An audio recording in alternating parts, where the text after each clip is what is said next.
Class इस lecture में हम डिस्कस करेंगे आपके साथ यूनिट 2 का टॉपिक फर्स्ट।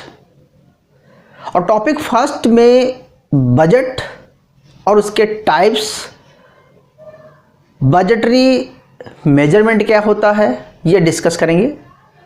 बहुत छोटा सा टॉपिक है, लेकिन मैं चाहता हूँ कि एक बार में आपके माइंड में ये अच्छी तरह से बैठ जाए कि किस तरह से हम बजट को, उसके मेजरमेंट को समझ निकालते हैं। क्योंकि सबसे बड़ी बात है कि अगर आपको ये कंसेप्ट क्लियर है तो आगे चल के हम जो भी थ्योरीज पढ़ेंगे, एक्सपेंडिचर थ्योरीज जितनी हैं या टैक्सेशन थ्योरी जितनी है या डेट, पब्लिक डेट, सार्वजनिक ऋण जिसे बोलते हैं, उसकी जितनी थ्योरी है उसको अच्छी तरह से समझ में आएगा। और तभी आपको समझ में आएगा कि इंसिडेंस और इम्पैक्ट भी समझा दूंगा। कुल मिला के मेरा तात्पर्य यहाँ पर है कि एक कंट्री के लिए बजट बहुत इम्पॉर्टेंट होता है और बजट को मेजरमेंट करने के अलग अलग स्टेप्स हैं। हम उस स्टेप को आज लर्न करेंगे। क्लास अलग अलग बुक में बहुत तरीके से आपको समझाया गया बजट डेफिसिट के बारे में, लेकिन आपको एक सरल तरीके से समझा रहा हूँ, बहुत इजी लैंग्वेज में, ताकि आपके माइंड में एक बार में एक क्लियर हो जाए। कोई भी एग्ज़ाम होगा, आप यूजीसी एग्ज़ाम दे रहे हैं या कॉम्पिटिटिव एग्ज़ाम दे रहे हैं और कोई, या आप जो है अपना पेपर्स लिख रहे हैं, तो आपको ये सारे घाटे एक बार में समझने चाहिए। कैसे समझेंगे? तो चलिए हम बात करते हैं। सबसे पहली क्लास बात यहाँ से स्टार्ट करते हैं कि हर व्यक्ति का जैसे एक एक्सपेंडिचर होता है और उसका इनकम होता है, वैसे हम किसी इंडिविजुअल पर्सन की बात ना करके अगर अपनी कंट्री को एक पर्सन मान लें तो उसका भी एक्सपेंडिचर, उसका भी इनकम है। तो सिंपल ये समझ लीजिए कि अगर हम इंडिया को एक पर्सन मान लें तो उस व्यक्ति के पास कुछ इनकम होगी, कुछ एक्सपेंडिचर होगा। तो हम क्या करेंगे, क्लासिफिकेशन कर देते हैं क्लास कि हम पहले बजट को 2 पार्ट्स में डिवाइड कर देते हैं।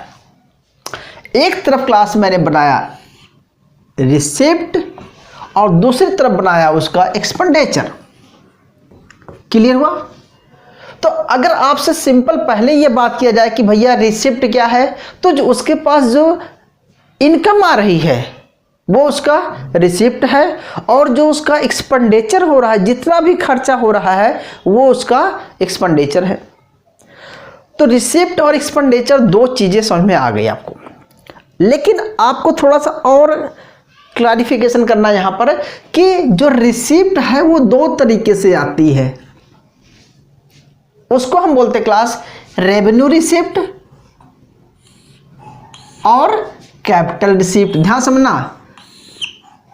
Revenue receipt, revenue and capital receipt. बोलो सर ये क्या होता है? तो अभी आपको समझाता हूं। रेवेन्यू का मतलब होता है कि आपकी इनकम, और कैपिटल रिसिप्ट का मतलब होता है सर फिर कैपिटल रिसिप्ट क्या होता है? तो अभी बताता हूं। कोई चीज़ जैसे आप किसी से पर्सन से उधार लेते हैं कि भाई मुझे बिजनेस करना है, मुझे कंपनी सेटअप करनी है, तो वो क्या हो जाएगा, आपने कैपिटल के पर्पस से किसी से उधार तो लिया है, लेकिन वो आपकी क्या है, इनकम है। क्या है? वो आपकी इनकम है। लेकिन वो इनकम कैसी है? वो लायबिलिटीज है, उसे आपको पे करना पड़ेगा। ध्यान समझना की बात, वो बहुत इंपॉर्टेंट है।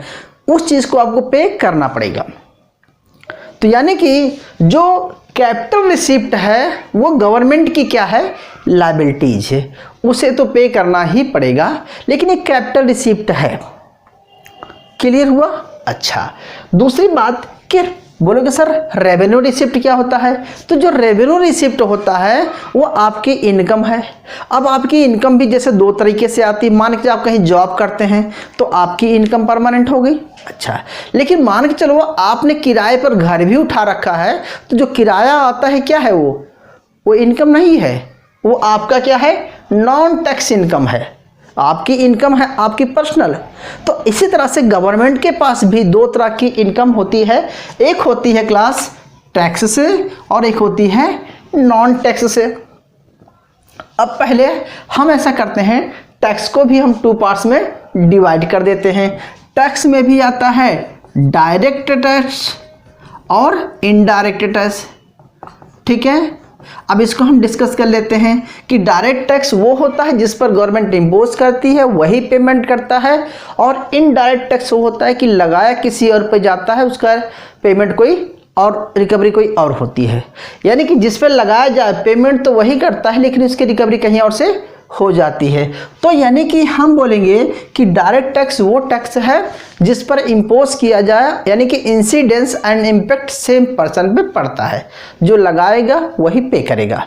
लेकिन इसमें क्या होगा, लगता किसी और पे है, टैक्स कोई और देता है। जैसे कंपनी पे टैक्स लग गया तो कंपनी तो पे कर देगी, लेकिन गुड्स में क्या करेगा, रेट में सेल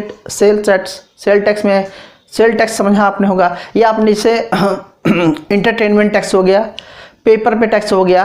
तो इन चीज़ों पे टैक्स तो गवर्नमेंट आप नहीं पे कर रहे हैं, पे तो कंपनी ही कर रही है, लेकिन उसका रिकवरी जो है आपसे हो रहा है, यानी कि इम्पैक्ट आप पे पड़ रहा है। हम इसको टैक्स में अच्छी तरह से पढ़ेंगे। तो देखो, टैक्स से और एक्सपेंडिचर से उसके पास पैसा आएगा सरकार के पास, ध्यान समझना। और नॉन टैक्स में कैसे फीस होती है, लाइसेंसिंग फीस होती है। जैसे स्कूल में बच्चे पढ़ते हैं, जो पेमेंट देते हैं क्या है, वो सरकार की फीस है। आप हॉस्पिटल में जाते हैं, पर्ची कटाते हैं 10 रुपये 20 रुपये, जो गवर्नमेंट हॉस्पिटल में वो स्लिप क्या है, वो उसकी फीस है। या आप टोल टैक्स देते हैं, वो क्या है, वो फीस है। तो कहने का मतलब है कि जो टैक्स नहीं है वो नॉन टैक्स है, लेकिन गवर्नमेंट की इनकम है। तो अब आप समझ गए कि जो गवर्नमेंट का रेवेन्यू होता है वो 2 पार्ट्स में डिवाइड है, टैक्स, नॉन टैक्स, टैक्स को डायरेक्ट इनडायरेक्ट टैक्स, और फीस, लाइसेंस, एक्सेट्रा, बहुत कुछ इसमें हम ETC कर दीजिए, बहुत कुछ इसमें जोड़ते हैं। क्लियर हुआ?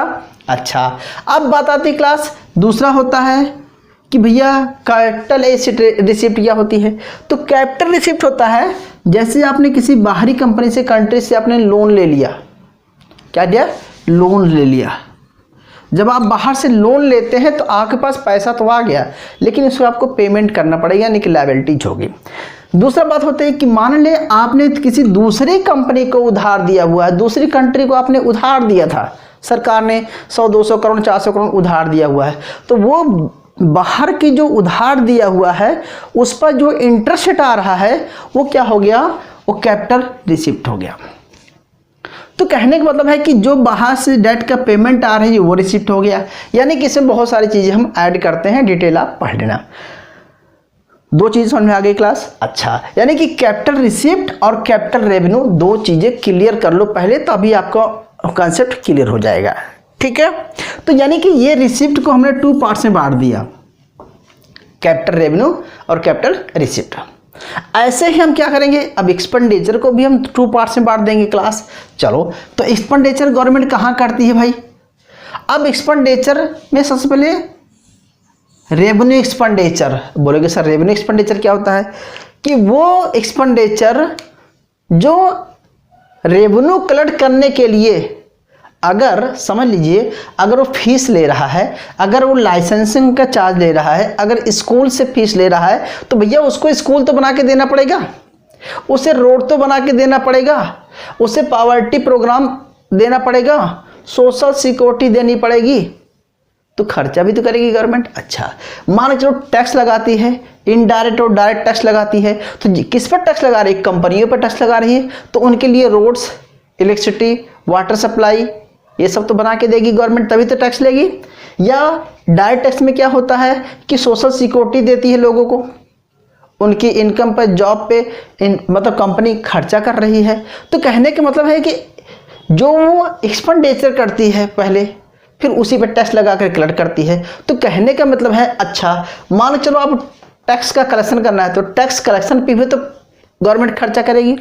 अच्छा, मान चलो क्लाइमेट रिलीफ पे खर्चा कर रही है, या पॉवर्टी रिमूवल प्रोग्राम पे खर्चा कर रही है, या गवर्नमेंट डिफेंस पे खर्चा कर रही है, या गवर्नमेंट सब्सिडी पर खर्चा कर रही है, या मिड डे मील चला रही है।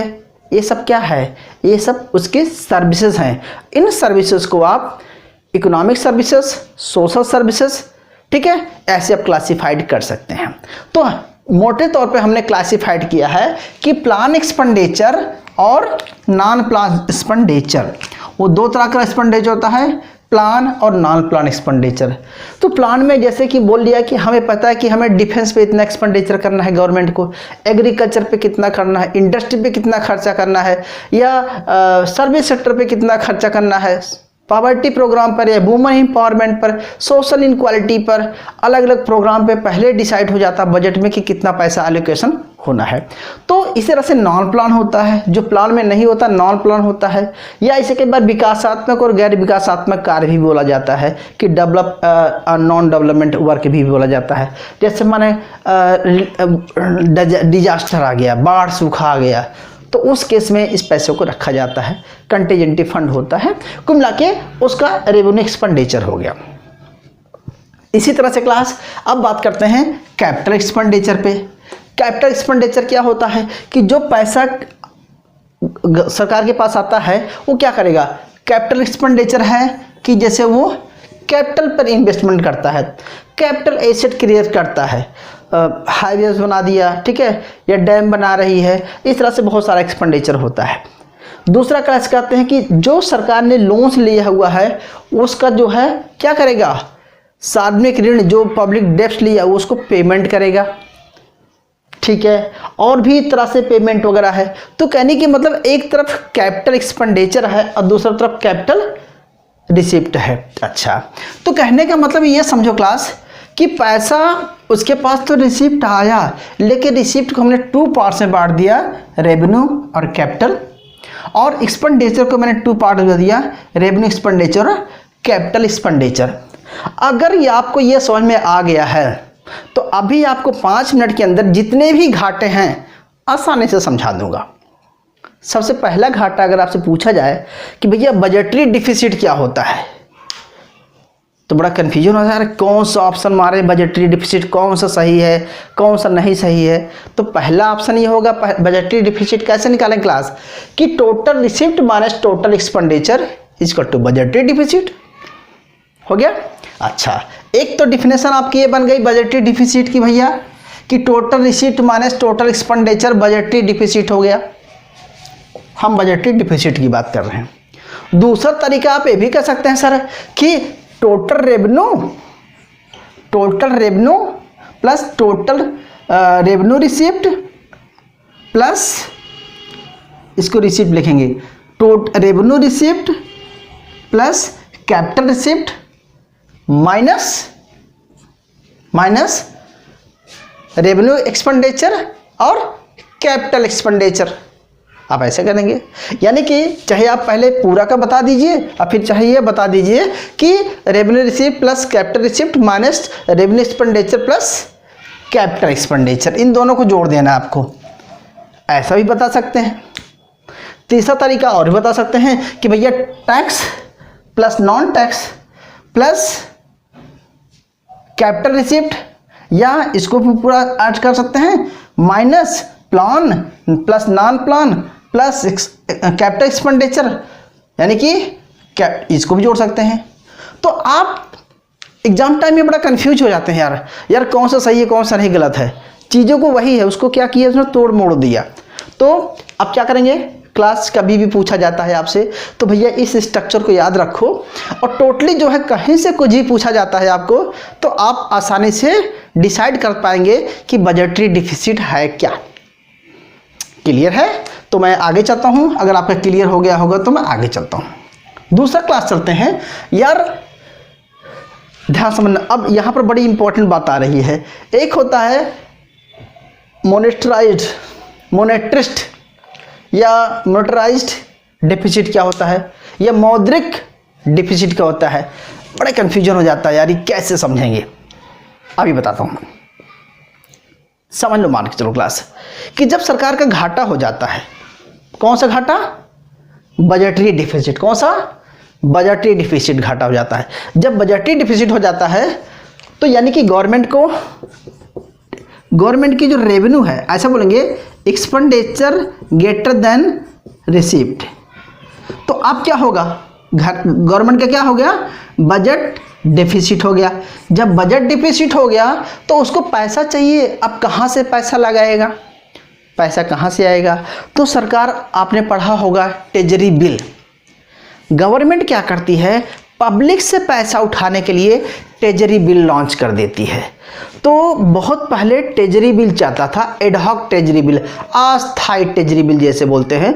उसका मतलब यह था कि कभी भी सरकार का घाटा हो जाता था तो वो ट्रेजरी बिल, याद रखना, ये लॉन्ग टर्म के लिए नहीं होती, शॉर्ट टर्म के लिए होती है पहली बात तो, यानी कि 1 साल से कम के लिए होती है। सरकार क्या करती है, मार्केट में ट्रेजरी बिल लॉन्च करती है।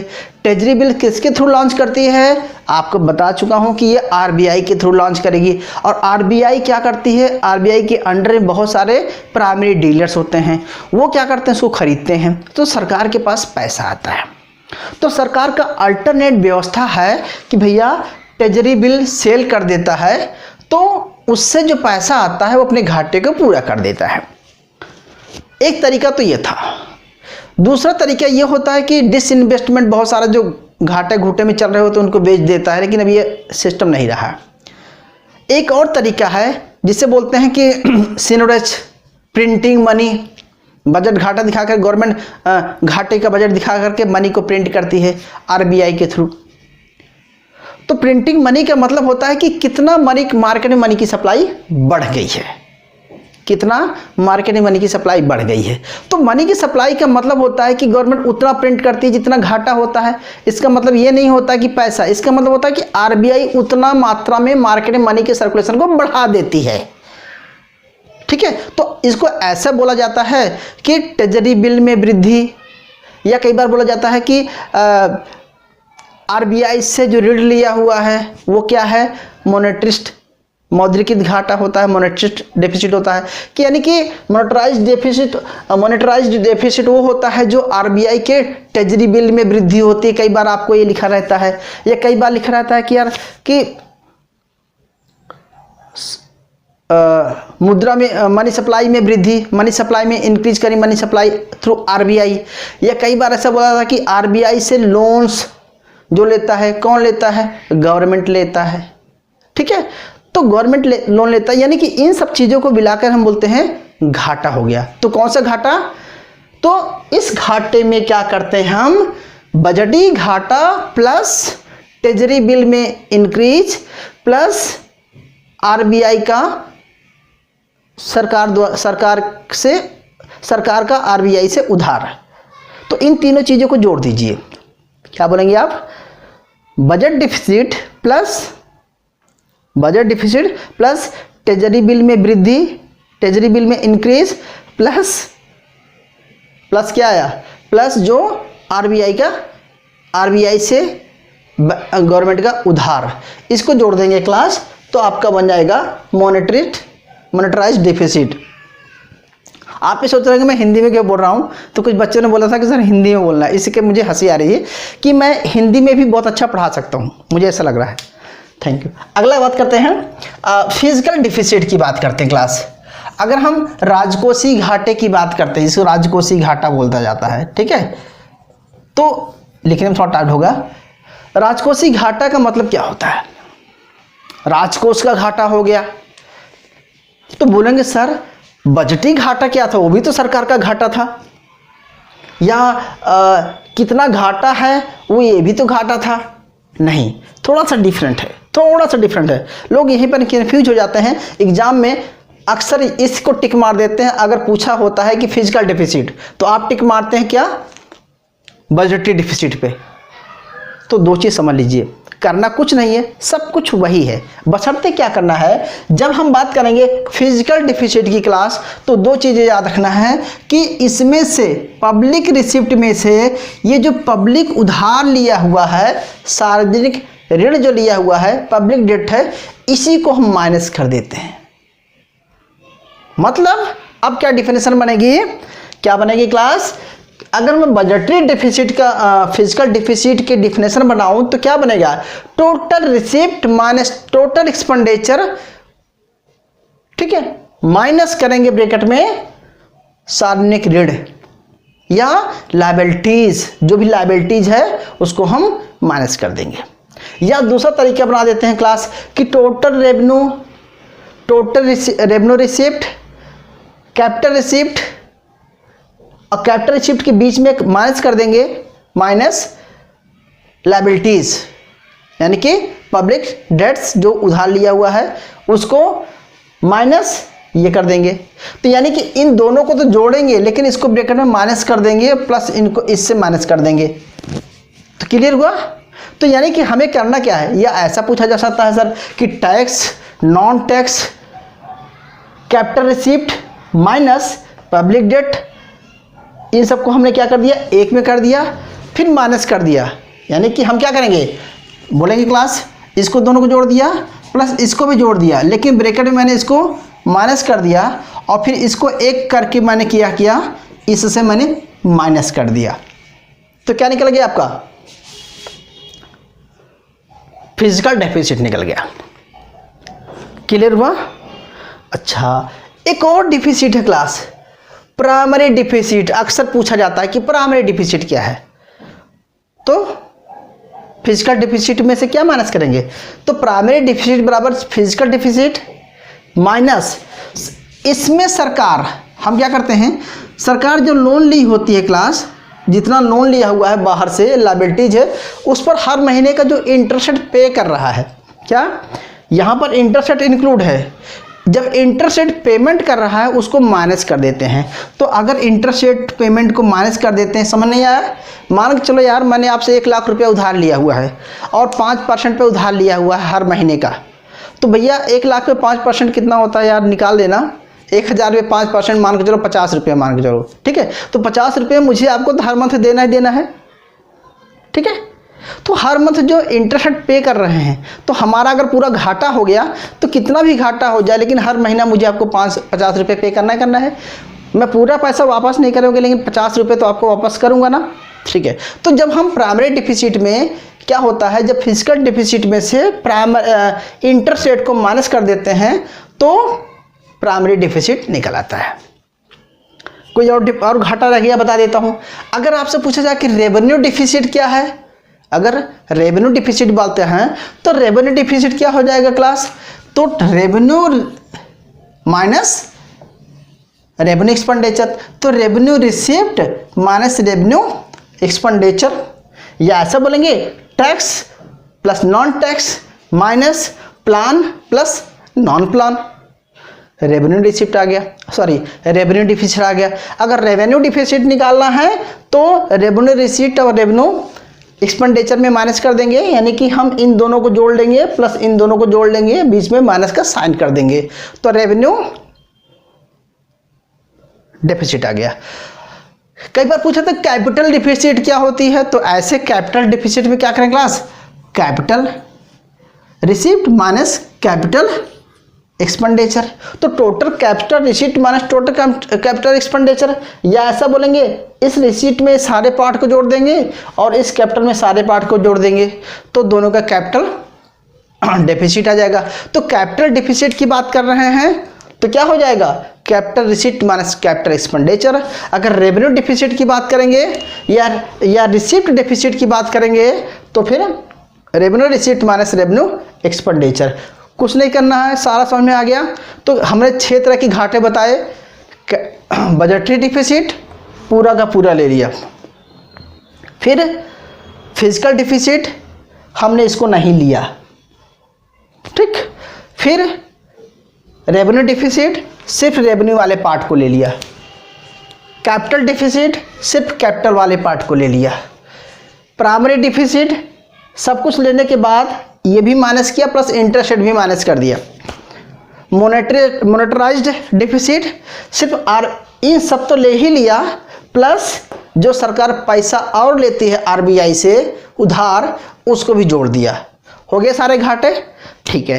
ये घाटे तो हो गए क्लास, लेकिन अब मैं आपको शॉर्टकट में एक बार समझा देता हूँ। एक बजट उठा लेते हैं और बजट में आपको समझाता हूँ कि यार इसको कैसे निकालते हैं। तो क्योंकि बजट जब आता है तो हो सकता है आपको बजट देखना ना आ रहा हो, तो वहाँ पर सारे घाटे आपको कैसे दिखाने हैं। और आज की डेट में जो हमारी कंट्री है, सबसे मेन चीज़ है कि हमारा जो टारगेट है कि 3% तक जो हमें राजकोषीय घाटा लाना है, फिजिकल डेफिसिट को हमें 5 पॉइंट कुछ चल रहा है उसको कम करना है, प्राइमरी डिफिसिट को पॉइंट में लाना है, ठीक है। तो ये टारगेट हमारे सरकार का है। अब इस टारगेट को अचीवमेंट करने के लिए जो भी प्लान है वो हम डिस्कस करेंगे बाद में कि घाटे को कम करने के लिए सरकार क्या स्टेप ले रही है और इन घाटों का हमारी इकोनॉमी पर क्या इम्पैक्ट पड़ रहा है, ठीक है, किस तरह से उसको हम डिस्कस करेंगे अगले क्लास में। लेकिन मुझे यहाँ पर सिर्फ घाटों के बारे में आपको डिस्कस करना था। बजट डेफिसिट क्या होते हैं, ये सारे जो डेफिसिट पढ़ा दिया आपको। अब मैं एक एग्जाम्पल के साथ आपको दिखा लेना चाहता हूँ कि घाटे कैसे करते हैं क्लास। तो थोड़ा सा देख लीजिए। पहले सबसे पहली बात मैं आपको दिखाना चाहता हूं कि एक तो ये हो गया रेवेन्यू रिसिप्ट टोटल दिखा दिया। दूसरा देख लीजिए क्लास, अब आप एक मैं थोड़ा सा देख लीजिए फिर से कि रेवेन्यू रिसिप्ट होता है equal to revenue expenditure minus revenue receipt. अगर बजटरी डिफिसिट की बात कर रहे हैं क्लास तो total expenditure minus total receipt, और एक्सक्लूड करेंगे क्या, ट्रेजरी बिल्स को एक्सक्लूड कर देंगे, जो आपको बताया था कि ट्रेजरी बिल को आप एक्सक्लूड कर देंगे। और मॉनेटराइज्ड डिफिसिट की बात करेंगे तो इसमें देखो मैंने कहा है कि जो फिजिकल डेफिसिट फाइनेंसिंग है, यानी कि फिजिकल डेफिसिट जो बजट डिफिसिट है उसमें से क्या करेंगे क्लास, आरबीआई से जो गवर्नमेंट जो उधार लेती है उसको हम ऐड कर देंगे। जस्ट आप रिवाइज करा दे रहा हूँ। फिर फिजिकल डेफिसिट आपको बता दिया और प्राइमरी डिफिसिट बढ़ा दिया कि इंटरेस्ट पेमेंट को माइनस कर देंगे। अब इसी चीज़ को क्लास में एक दूसरे तरीके से आपको समझा देता हूँ कि कैसे हम इसको बजट में देखेंगे। तो देखिए पहले क्लास सबसे पहले बजट दिख रहा होगा। मैं आपको यहाँ पर ऐसा बता दूँ कि रेवेन्यू रिसिप्ट देखिए। तो रेवेन्यू रिसिप्ट देखिए total tax minus total non tax आ गया, दिख रहा है। जो फर्स्ट पॉइंट देखिए कि टोटल रेवेन्यू रिसिप्ट मिला माइनस रेवेन्यू रिसिप्ट माइनस, अगर रेवेन्यू रिसिप्ट देखेंगे तो tax revenue plus non tax revenue जोड़ दिया, जो कि आपको पहले बताया था। इसी तरह से मैंने कैपिटल रिसिप्ट की बात किया तो recovery of loans, other receipt, burrowing and other liabilities, तो ये मैंने आपको बताया था, तो रिसिप्ट हो गया। तो ध्यान देना क्लास कि अगर हम बात करेंगे कि रिसिप्ट डेफिसिट यानी कि रेवेन्यू डेफिसिट, तो रेवेन्यू रिसिप्ट और कैपिटल रिसिप्ट दोनों को जोड़ेंगे। इसी तरह से टोटल एक्सपेंडिचर में क्लास देखेंगे नंबर 8 पे आइए, नंबर 9 पे देखेंगे आप, तो revenue account which is the interest payment करेंगे, ग्रांट देंगे, सारा कुछ आप एक्सपेंडिचर, यानी कि हमने प्लान और नॉन प्लान बनाया था, कैपिटल एक्सपेंडिचर बनाया था, तो दोनों को हम एक साथ रख रहे हैं क्लास, दोनों को एक साथ रख रहे थे। तो उसी चीज़ को यहाँ इन्होंने बजट में लिखा है कि टोटल एक्सपेंडिचर को एक ही कॉलम में कर दिया है, ठीक है। अच्छा, इसके बाद देखिए अब हम घाटे की बात करते हैं क्लास। तो देखो पहला क्या है, रेवेन्यू डिफिसिट है। तो रेवेन्यू डिफिसिट क्या कर रहा है, वही बात तो आपको बताया कि रेवेन्यू डिफिसिट में क्लास कि total revenue receipt minus total revenue expenditure किया हुआ है, ठीक है, देख रहे हैं। दूसरा होता है कि इफेक्टिव रेवेन्यू डिफिसिट में क्या करते हैं क्लास, जब इफेक्टिव रेवेन्यू डिफिसिट एक नया टर्म आ रहा है तो इसमें क्या करते हैं क्लास, जो ग्रांट है जो कहीं से लिया होता उसको ही माइनस कर देते हैं, तो वो हमारा इफेक्टिव जो है रेवेन्यू डिफिसिट है। इसको हम थोड़ा सा भूल गए थे आपको पढ़ाना। अगला क्लास फिजिकल डिफिसिट, तो पता चल गया फिजिकल डिफिसिट में क्या करते हैं 1 + 5 + 6। 1 का मतलब क्या है टोटल रिसिप्ट, 5 का मतलब क्या है क्लास कि टोटल रिकवरी ऑफ लोन्स, और 6 का मतलब है क्लास कि जितना भी अदर रिसिप्ट है उसको हम ले लेते हैं तो माइनस कर देते हैं। प्राइमरी डिफिसिट आपको बता चुका हूँ। तो ये जो ग्राफ है, ये जो बजट का सारा बजट है, इसको समझ गए होंगे। तो इसी तरह से हम निकाला जाता है कि जितने तरह के डेफिसिट है क्लास, आपको समझना में आसानी हो गई होगी कि भैया बजट डेफिसिट जो है वो कई तरह का है, तो उसमें आपको कंफ्यूज नहीं होना है, ठीक है। और अगर कोई डाउट है तो हम फिर से डिस्कस कर लेंगे अगली क्लास में, और आप मुझे मैसेज बॉक्स में लिख देना कि सर ये समझ में नहीं आया है। वैसे मैं ट्राई किया हूँ कि आपको ज़्यादा चीज़ें समझ में आ गया होगा, ठीक है क्लास। तो मिलते हैं नेक्स्ट लेक्चर में, और नेक्स्ट हमारा टॉपिक रहेगा हम डिसाइड कर लेंगे बाद में, ठीक है। Okay class.